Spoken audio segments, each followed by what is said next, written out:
નમસ્કાર, આપ જોઈ રહ્યા છો ન્યૂઝ 18 ગુજરાતી 3 વાગે ટનાટન સમાચાર સાથે આપની સમક્ષ હું છું પ્રીતિ તિવારી।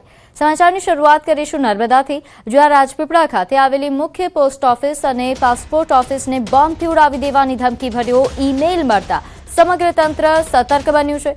ઘટનાની જાણ થતાં જ નર્મદા પોલીસ તાત્કાલિક સ્થળ પર પહોંચી। નાયબ પોલીસ અધિક્ષક રાજેન્દ્ર દેવધા, રાજપીપળા ટાઉન પીઆઈ, એસઓજીની ટીમ, ડોગ સ્ક્વોડ તેમજ બીડીડીએસની ટીમ દ્વારા પોસ્ટ ઓફિસ અને પાસપોર્ટ ઓફિસમાં સઘન તપાસ હાથ ધરવામાં આવી। લાંબી તપાસ બાદ કોઈપણ શંકાસ્પદ વસ્તુ મળી આવી નથી। સુરક્ષાની ખાતરી થયા બાદ પોસ્ટ ઓફિસની તમામ કામગીરી ફરીથી રાબેતા મુજબ શરૂ કરવામાં આવી।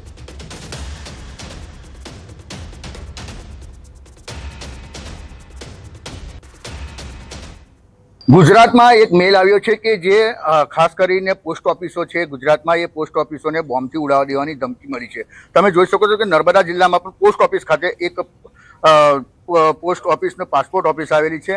આ પાસપોર્ટ ઓફિસમાં પણ બોમ્બની ધમકીનો મેલ આવતા નર્મદા જિલ્લા પોલીસ સક્રિય થઈ છે અને તમામે તમામ જગ્યાએ ડોગ સ્ક્વોડ દ્વારા ચેકિંગ કરવામાં આવ્યું છે। આપણી સાથે જ ડીવાયએસપી સાહેબ છે, જેમની સાથે વાત કરીએ। સાહેબ, કઈ રીતનું ચેકિંગ છે અને શું મેલ છે?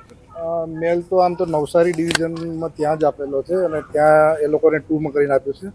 ડિવિઝન વિસ્તારની અંદર જ આ પોસ્ટ ઓફિસ રાજપીપળાની આવતી હોય એ લોકોએ ઇન્ફોર્મ કોપી તરીકે રાજપીપળાને આપેલ છે। તેમ છતાં પોસ્ટ ઓફિસ દ્વારા લોકલ પોલીસને જાણ કરતા તાત્કાલિક અમે ડોગ સ્ક્વોડ તેમજ બીડીડીએસની ટીમ બોલાવી અને અત્યારે ચેકિંગ ચાલુ છે। નર્મદા જિલ્લામાં પણ ડોગ સ્ક્વોડથી માંડીને તમામ જે પોલીસ છે જે ચેકિંગ કરી રહી છે, જો કે અત્યાર સુધી કોઈ શંકાસ્પદ વસ્તુ મળી નથી। દીપક પટેલ, ન્યૂઝ 18 ગુજરાતી, નર્મદા। તો જામનગરમાં ફૂડ વિભાગના દરોડા, ફરસાણ અને ફાસ્ટફૂડ વિક્રેતાઓને ત્યાં તવાઈ હાથ ધરાઈ છે। ટીપીસી અને પ્રિન્ટેડ પસ્તી ચેકિંગની કામગીરી હાથ ધરાઈ। 71 પેઢીની તપાસમાં 45 કિલો તેલ નાશ કરાયો છે। 15 કિલો પસ્તી, 25 કિલો વાસી જથ્થો નાશ કરવામાં આવ્યો। જથ્થો અખાદ્ય હોવાનું સામે આવતા સ્થળ પર જ નાશ કરવામાં આવ્યો। હોટેલ, રેસ્ટોરન્ટ, ફરસાણ, નોનવેજ શોપમાં તપાસ હાથ ધરાઈ હતી। 13 પેઢીની તપાસમાં 50 કિલો વાસી જથ્થો મળી આવ્યો। 4 આઈસ ફેક્ટરીની સ્વચ્છતાને લઈને સૂચના અપાઈ તો 7 પેઢીને ગંદકી બદલ 14,000નો દંડ ફટકાર્યો। શ્રી સાંઈ બેકર્સ નામની પેઢીમાં ફૂડ શાખાની ટીમના દરોડા, એક્સપાયરી ડેટવાળા 24 પેકેટ સ્થળ પર નાશ કર્યા। શ્રી સાંઈ બેકર્સને 5,000નો દંડ ફટકારવામાં આવ્યો।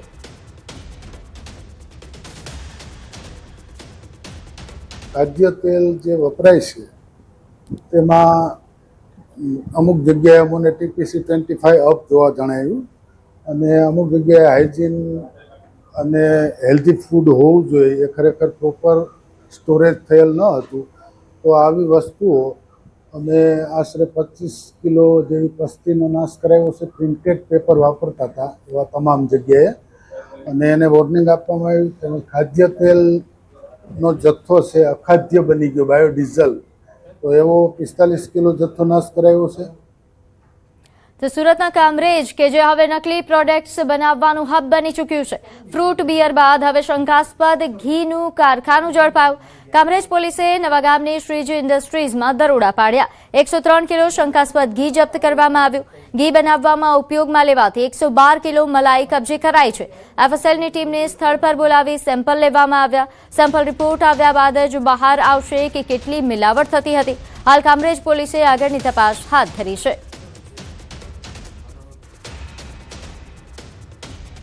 રાજકોટમાં યુનિવર્સિટી રોડ પર વૃક્ષ ધરાશાયી થયું। અનેક વાહનો આ વૃક્ષ નીચે દબાયા। સ્થાનિક તંત્ર દ્વારા તાત્કાલિક ગ્રુપ છંટકાવની જે કામગીરી છે તે હાથ ધરાઈ હતી। નોંધ્ય છે કે કેટલાક વાહનોને વધુ નુકસાન પણ પહોંચ્યું હતું। બીજીવીસીએલની ટીમ પણ સ્થળ પર પહોંચી। સામાન્ય વરસાદમાં જ વૃક્ષ ધરાશાયી થવાની ઘટના બનતા અહીં લોકોમાં ફફડાટ ફેલાયો।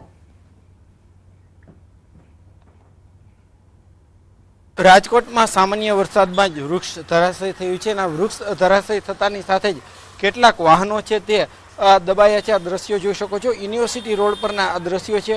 અહીંયા જે રીતે વાહન છે તે અત્યારે અહીંયા દબાયું છે।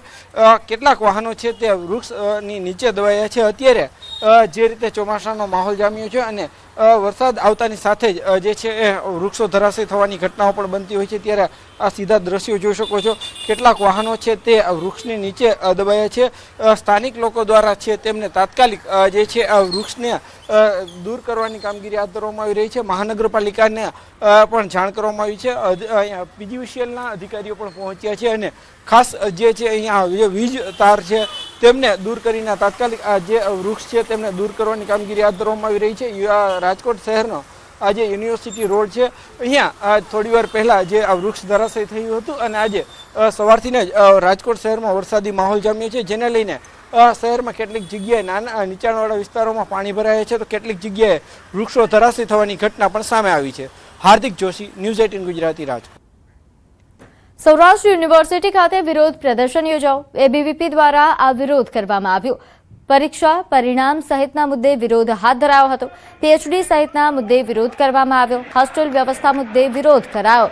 યુનિવર્સિટી કેમ્પસમાં યજ્ઞ કરીને કુલપતિની ચેમ્બરમાં વિરોધ કરી રામધૂન બોલાવીને કુલપતિને છાત્રોએ આવેદનપત્ર પાઠવ્યું.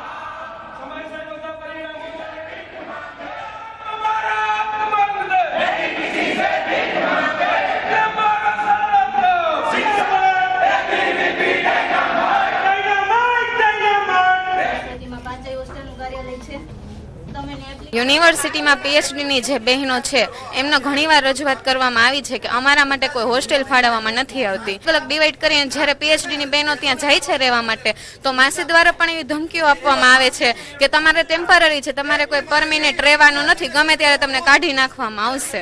તેમજ બહેનોને જે યુનિવર્સિટી PhDની બહેનોને રહેવાનો પ્રશ્ન છે એ પણ સોલ્વ થાય. ધમકાવવામાં આવે છે, ત્યાંના ગૃહમાતા દ્વારા તેમને ધમકી આપવામાં આવે છે, મેન્ટલી ટોર્ચર કરવામાં આવે છે. 2 સેમેસ્ટરના રિઝલ્ટ બાકી છે, BBA ના બાકી છે, BA ના બાકી છે, BCom ના બાકી છે, BSc ના બાકી છે, ઘણા બધા રિઝલ્ટો બહુ બધા બાકી છે. VC સાહેબ દ્વારા જવાબ આપવામાં આવ્યો છે કે જે PhD ની બહેનો છે તેમના માટે 24 કલાકની અંદર કાયમી રહેવાની વ્યવસ્થા કરી આપવામાં આવશે અને બનતી એટલી ઝડપે 7 દિવસની અંદર બધા રિઝલ્ટો તમામ બહાર પાડવામાં આવશે. તો ગીર સોમનાથના કોડીનારમાં પાલિકા દ્વારા દબાણ હટાવવાની કામગીરી હાથ ધરવામાં આવી. પોલીસના ચુસ્ત બંદોબસ્ત વચ્ચે વીજ વિભાગની હાજરીમાં શહેરના મુખ્ય માર્ગ પર ડિમોલિશનની કાર્યવાહી કરાઈ.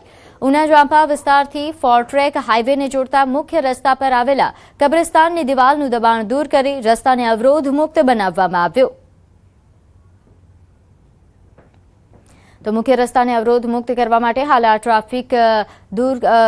ટ્રાફિકનું જે દબાણ છે તે પણ ઓછું કરવા માટે આ પ્રકારની કાર્યવાહી કરાવવામાં આવી. પોલીસના ચુસ્ત બંદોબસ્ત વચ્ચે દબાણ હટાવવાની કામગીરી હાથ ધરાઈ. ગીર સોમનાથમાં અવારનવાર આ પ્રકારે દબાણ હટાવવાની કામગીરી હાથ ધરાતી હોય છે, ત્યારે વધુ એક કામગીરી વીજ વિભાગની હાજરીમાં હાથ ધરાઈ હતી. કબ્રસ્તાનની દિવાલનું દબાણ દૂર કરાયું છે અને રસ્તો ખુલ્લો કરવામાં આવ્યો. તો ગીર સોમનાથમાં વેરાવળ રેન્જમાં સિંહ પરિવારની લટાર. વન વિભાગની સતર્કતાથી સિંહ પરિવારને સુરક્ષિત રીતે હાઈવે પાર કરાવવામાં આવ્યો. સૂત્રાપાડા કોડીનાર હાઈવે પર 4 સિંહણો પોતાના બચ્ચાઓ સાથે માર્ગ પર આવી ચડતા વન વિભાગની ટીમ ઘટના સ્થળે પહોંચી હતી. ટીમે થોડા સમય માટે વાહન વ્યવહાર રોકી સિંહ પરિવારને નિરાંતે રસ્તો પાર કરાવ્યો. વન વિભાગની ઝડપી કામગીરીથી સિંહ પરિવાર અને વાહન ચાલકો બંનેની સુરક્ષા સુનિશ્ચિત થઈ.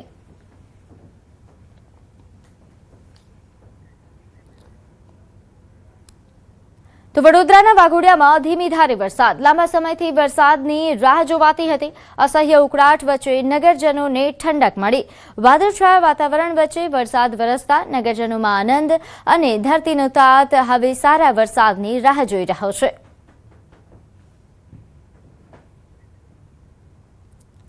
તો વલસાડ જિલ્લામાં ફરી એકવાર વરસાદી માહોલ જામ્યો છે. વાપી પંથકમાં વહેલી સવારથી જ વાદળછાયું વાતાવરણ જોવા મળ્યું. અહીં બપોરે પડેલા એક વરસાદી ઝાપટાથી વાતાવરણમાં ઠંડક પ્રસરી. એક અઠવાડિયાના વિરામ બાદ વરસાદ વરસતા ખેડૂતોમાં ખુશી અને ઉત્સાહનો માહોલ જોવા મળ્યો. તો ભરૂચના આમોદ તાલુકા ખરીદ વેચાણ સંઘ ખાતે ખાતર મેળવવા માટે ખેડૂતોની લાંબી કતારો જોવા મળી. ખેતીની મોસમ શરૂ થતાં ખેડૂતો આજે વહેલી સવારે કૂપન મેળવવા માટે સંઘ ખાતે પહોંચી ગયા હતા. સરકાર દ્વારા ફાળવાયેલા 450 ગુણ ખાતરમાંથી 90 ખેડૂતોને ખેડૂત દીઠ 5 ગુણ ખાતર આપવાની વ્યવસ્થા કરાઈ હતી. જોકે મર્યાદિત જથ્થો અને કલાકો સુધી રાહ જોવી પડતા ખેડૂતોએ અસંતોષ વ્યક્ત કર્યો. આ સમયસર પૂરતા પ્રમાણમાં ખાતર ઉપલબ્ધ કરાવવાની પણ માંગ ઉઠી છે. ને અમે 4 વાગ્યાના સાહેબ લાઈનમાં ઊભા છે કે ખાતર આવશે કે કેમ એ હજુ કઈ સમસ્યા ઊભી થયેલી છે ને ખાતર મળતું જ નહીં સાહેબ. તો ખાતર મળવા વિનંતી. કેટલા સમયથી ખાતર મળતું નહીં સાહેબ. આવીને લાઈનો મળે છે, લાઈનોમાં ખાતર મળતું નથી. કાલે ઇફકો કંપનીમાંથી એક યુરિયાની ગાડી આવેલી છે અને આજે આ વિતરણનું કામ ચાલુ છે અને વિતરણમાં જે ખેડૂતો ઉભેલા છે એમને આપણે ટોકન નંબર આપેલા છે અને એક ખેડૂતને 5 યુરિયાની ગુણ પ્રમાણે ટોકન આપીને વિતરણનું કામ ચાલુ છે. એક ખેડૂતને 5. અરવલ્લીમાં વરસાદ ખેંચાતા 1 લાખથી વધુ હેક્ટરમાં થયેલા વાવેતર પર સંકટ ઊભું થયું છે. પ્રથમ વરસાદ બાદ ખેડૂતો દ્વારા મગફળી, સોયાબીન અને કપાસ સહિતના પાકનું વાવેતર કરવામાં આવ્યું, પરંતુ લાંબા વિરામના કારણે પાક સુકાવા લાગ્યો. કપાસમાં સુકારાનો રોગ જોવા મળી રહ્યો છે, જ્યારે મગફળીનો પાક પણ વરસાદના અભાવે પ્રભાવિત થયો. ગત વર્ષની સરખામણીએ જિલ્લામાં 41% ઓછો વરસાદ નોંધાતા ખેડૂતોમાં ચિંતા વધી છે અને આગામી થોડા દિવસોમાં વરસાદ નહીં પડે તો વાવેતર નિષ્ફળ જવાની ભીતિ વ્યક્ત થઈ રહી છે. અને મારા ખેતરમાં અત્યારે કપાસમાં જોઈએ તો વરસાદના અભાવે એટલો બધો મુરઝાય છે કે જો 2-4 દિવસનો વરસાદ નહીં આવે તો આ પાક ફેલ જાય એમ છે. જો ખેંચાય તો આમાં બધું અમારો પાક નિષ્ફળ જાય એવો છે, લાખોનું નુકસાન થાય. હવે મગફળીના વરસાદનું જે પાણી હોય એ જ અનુકૂળ આવતું હોય છે. પિયત ગમે તેટલી કરો પણ જો વરસાદનું પાણી ના પડે તો એ ખેતી બળતી જ હોય છે. તો અત્યારે હાલ એવી સંકટ ઊભું થયું છે કે વરસાદ પડતો નથી તો જે વાયેલી ખેતી છે એ બળી રહેલી છે અને આના લીધે એવું લાગી રહ્યું છે કે જો વરસાદ આ જ રીતે કરશે તો ખેતી 100% નિષ્ફળ જાય એવું લાગે છે. ઉત્તર ગુજરાતમાં જે પ્રકારે વરસાદ ખેંચાયો છે તેના કારણે ખેડૂતો મોટી મુશ્કેલીમાં મુકાયા છે. અરવલ્લી જિલ્લાની વાત કરીએ તો અરવલ્લી જિલ્લામાં 1 લાખથી વધુ હેક્ટર જમીનમાં ચોમાસાની આશાએ વાવેતર કરવામાં આવ્યું છે. દ્રશ્યો બતાવીશ કે આ તરફ જે મગફળીનું વાવેતર કરવામાં આવ્યું છે તેમાં હવે ડ્રીપ ઇરિગેશન દ્વારા જેનો સહારો લઈ અને ખેડૂતો હાલ પોતાનો જે પાક છે એને બચાવી રહ્યા છે. 1 અઠવાડિયું વીતી ચૂક્યું છે અને આ સંજોગોમાં વરસાદની કોઈ આશા અપેક્ષા નથી, કારણ કે ચોમાસું પાક માટે અવિરત વરસાદની અપેક્ષા રહેતી હોય છે. આ તરફ તો પાક બતાવીશ કે આ કપાસ વાવેતર કરવામાં આવ્યું છે અને કપાસના વાવેતર વચ્ચે જે છોડ છે એ છોડ સુકાવા માંડ્યા છે અને જે છોડની હાલત આપ જોઈ શકો છો કે જે એનો વિકાસ થવો જોઈએ એ વિકાસ થતો નથી, તેના કારણે જે છોડ હાલ બગડવા માંડ્યા છે.